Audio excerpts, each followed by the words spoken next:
சூரத்துல் கஹ்ஃபுடைய விளக்க உரையை இன்ஷா அல்லாஹ் இன்றைய தினம் முதல் நாம் பார்க்க இருக்கின்றோம். இன்ன ஹாதல் குர்ஆன் யஹ்தி லில்லதி ஹிய அக்வம்.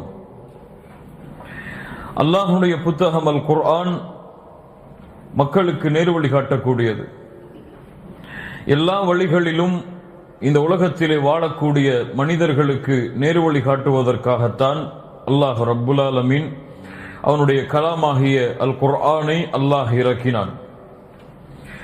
அகீதாவை சரிபடுத்துவதற்காக, இபாதத்தை சரிபடுத்துவதற்காக, அஹ்லாக்கை சரிபடுத்துவதற்காக, முஆமலாத்தை சரிபடுத்துவதற்காக ஒரு மனிதன் இந்த உலகத்திலே வாழ்வது முதல் மரணிப்பது வரை அவனை எந்த எந்த வழிகளிலெல்லாம் சரிபடுத்த வேண்டுமோ அந்த எல்லா வழிகளையும் சரிபடுத்துவதற்காக அல்லாஹ்வின் புறத்திலிருந்து இறக்கப்பட்ட